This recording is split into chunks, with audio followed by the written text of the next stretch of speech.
E qual é a nossa preocupação? O que há de comemorar? Bom, nós vimos uma cortina de fumaça. Esse convite foi mandado. Dizem que a festa é para 500 pessoas, com 6 discursantes que vão falar.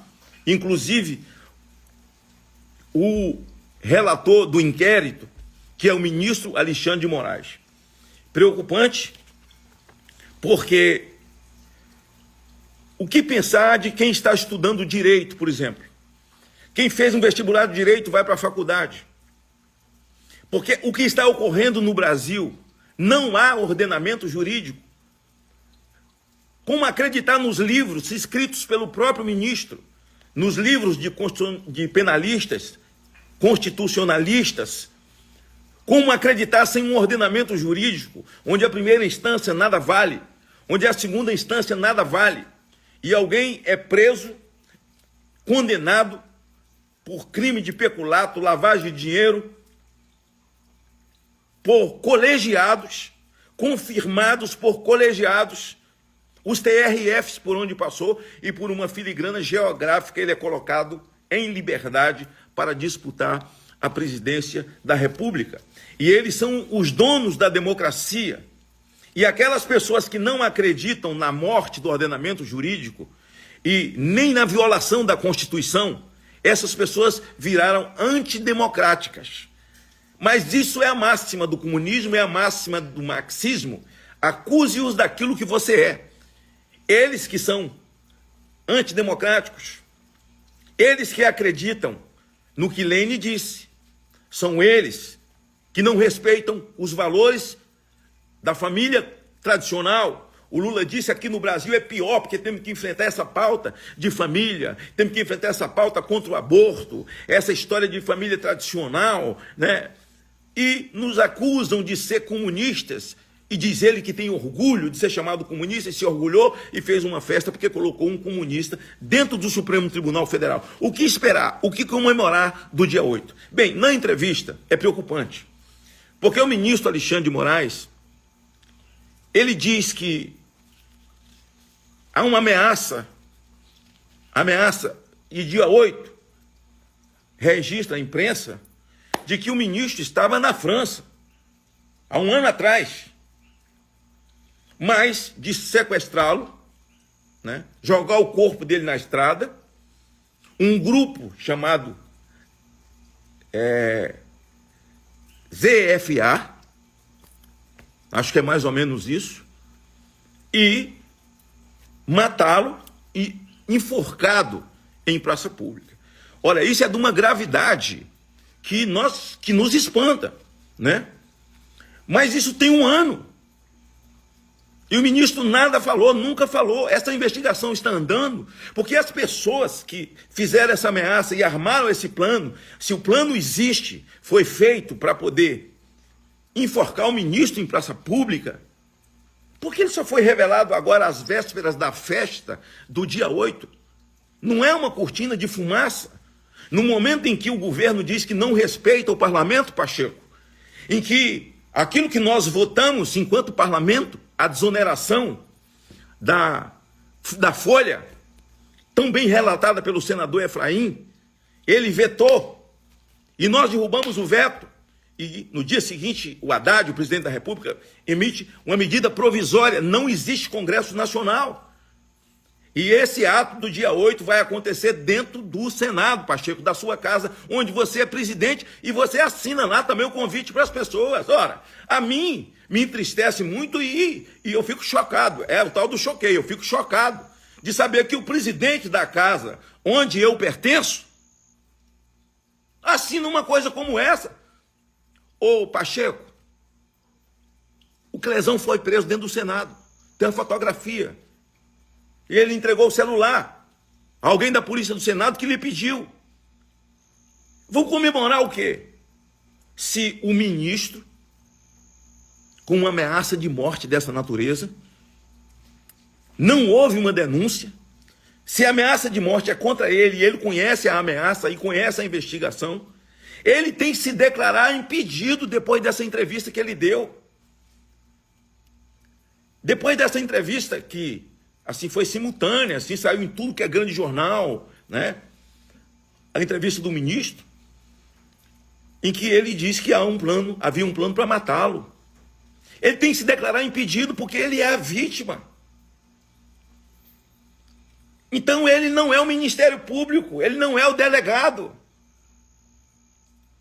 Ele é a vítima, ele é que seria enforcado. Seria morto, seria levado para Goiânia. Eu não sei nem como o pessoal de Goiânia está reagindo a isso, o governador, o setor de segurança lá. Inclusive o secretário de segurança foi secretário de segurança aqui no estado, não sei se permanece lá, o Rodinei, que inclusive foi prefeito aqui no nosso município de Vila Velha.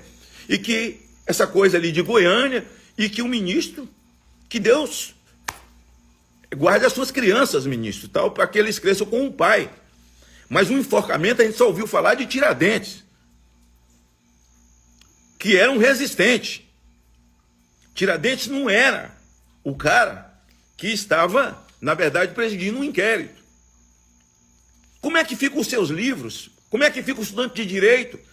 Se não tem primeira instância, se não tem segunda, se não tem terceira instância. Isso é um desrespeito aos juízes de primeira instância, aos juízes e tribunais federais, ao Ministério Público. A Raquel Dodge reagiu lá atrás quanto a esse ativismo. Agora, a narrativa que o ministro faz na entrevista, cara, assim, é um roteirista, é um roteiro é um roteiro digno de Hollywood, mas de um filme canastrão. De um filme canastrão. Então o ministro precisa dar nome. Quem é que queria enforcá-lo? Quem são essas pessoas? E aí, a CNN, não sou eu, está aqui, olha. E a entrevista do ministro está em todo lugar, né? O ministro Alexandre de Moraes. O ministro Alexandre de Moraes, ele se comporta como se a vida dele tivesse começado depois da toga. Assim que ele foi aprovado e ele tomou posse, apagou o passado dele, como se ele não tivesse passado. Ele é o único homem honrado que defende a democracia, é um homem mais forte, mais decente, mais digno, mais tudo. E qualquer um outro que ousa tocar nesse assunto, ou até mesmo falar no nome dele, está correndo perigo. Eu oficiei o ministro Alexandre muitas vezes agora, durante esse período de um ano, para visitar, e visitei os presídios. Comuniquei com ele. E ele sabe perfeitamente, por ser um ministro, um cara letrado no jurídico, um conhecedor, né, um cara com saber jurídico, eu imagino, né, de que isso é um direito, isso é dever, é discricionário de um vereador, fiscalizar hospital, cadeia, seja o que for no município dele, e quanto mais um deputado e um senador da República. Mas eu fui lá e visitei, ele despachou o meu ofício, e eu fui lá e visitei. E continuei visitando, ele despachou o meu ofício. Mas, ministro, como ficam os estudantes de direito? Como ficam as pessoas onde o senhor dá palestra? Se questionado se o senhor pode ser juiz, eu não sei se travou aí, não sei se alguém pode me falar, mas aqui está travado. Se o senhor pode ser juiz, se o senhor pode ser a vítima, o senhor disse que é, a trama era para lhe matar, a trama era para te colocar enforcado, enforcar, e isso é um absurdo, que ninguém concorda com isso. Acho que quem fez essa trama, agora eu pergunto, porque a gente não sabe, algumas dessas pessoas que tomaram 17 anos de cadeia, é porque faziam parte dessa trama, que tomaram 15 anos, 13 anos, é porque faziam parte dessa trama de matar o ministro e enforcar o ministro. O ministro só tem que se julgar suspeito disso. Até porque esse inquérito começou na mão do Toffoli, e é mais ou menos assim, gente, é um inquérito no âmbito do Supremo. É tipo o seguinte, alguém tenta agredir um ministro ali dentro. Então, o regimento interno diz, lá do Supremo, que quando há esse tipo de coisa, então se abre um inquérito, mas é no âmbito do Supremo. Mas que tipo de agressão que sofreu algum ministro dentro do âmbito do Supremo Tribunal Federal de alguém? Quem que agrediu o ministro Fux? Quem que agrediu a ministra Rosa Weber? Quem que agrediu o ministro Alexandre de Moraes? Quem que agrediu o Fachin? Esse aí que falou para mim, para Magno Malta, lá na CCJ, fazendo a sua sabatina. Aliás, conta mentira pra caramba.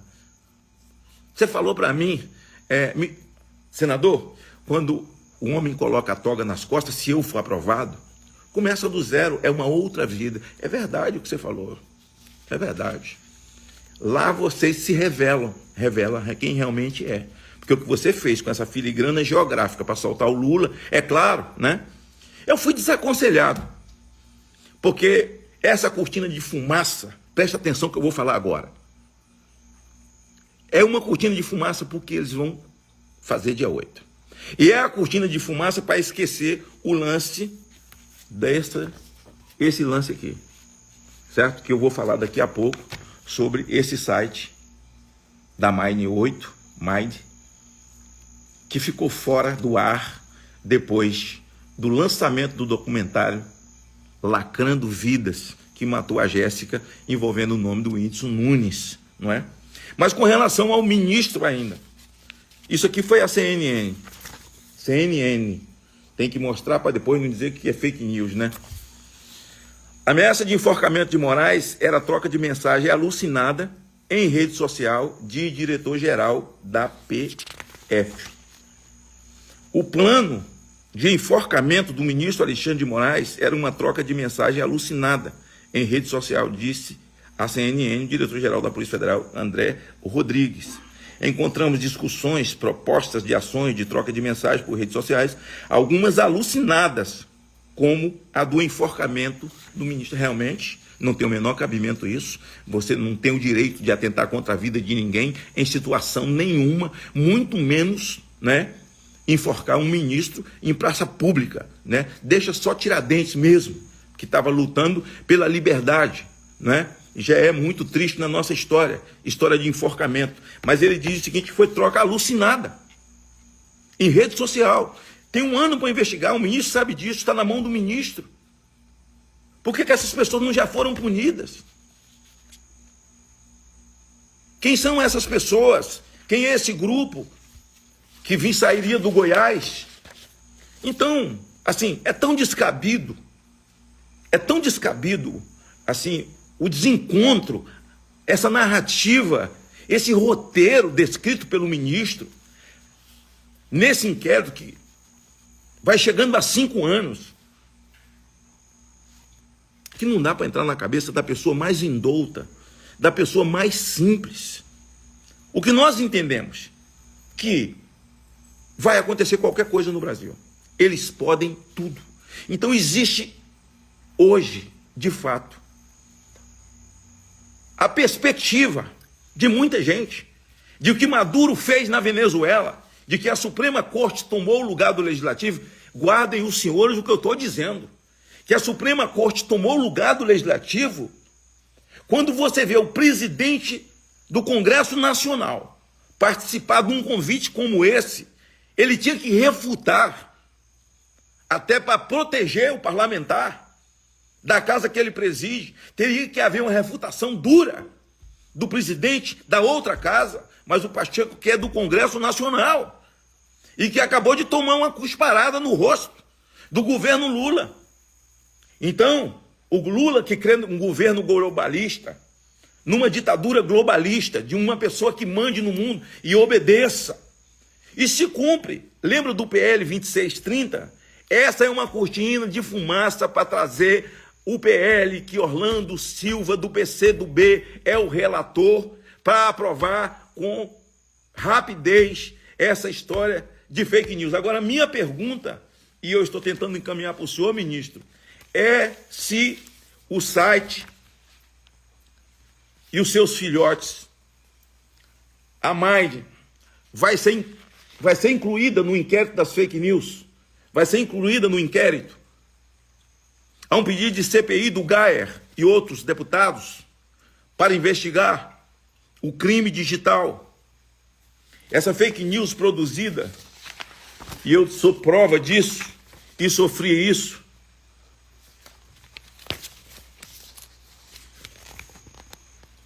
E saiu uma nota da Mind, ministro, dizendo o seguinte: as informações na internet são verdadeiras. O perfil Choquei não faz parte.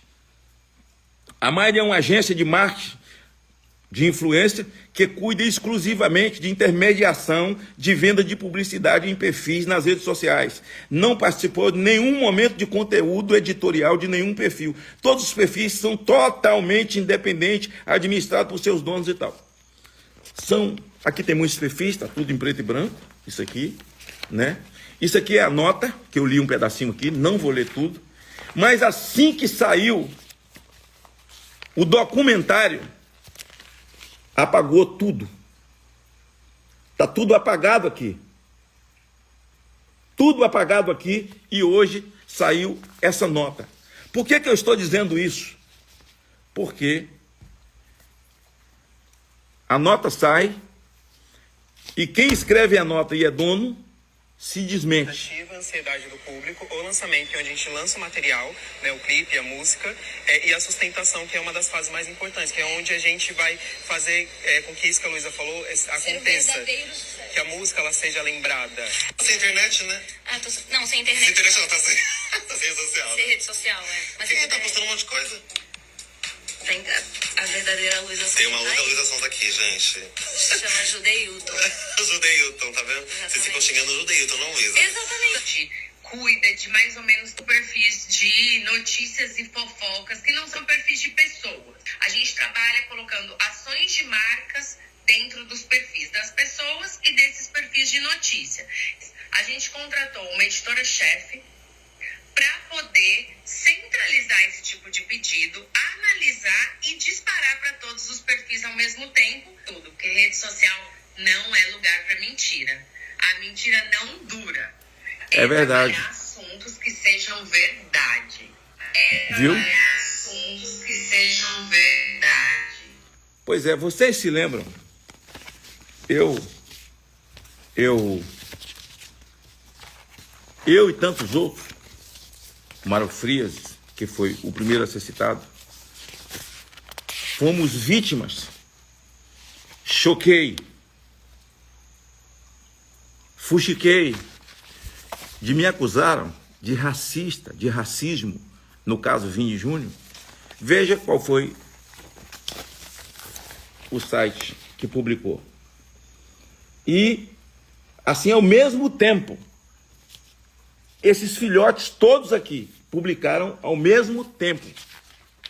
Todos aqui. Esses filhotes todos. E tem mais.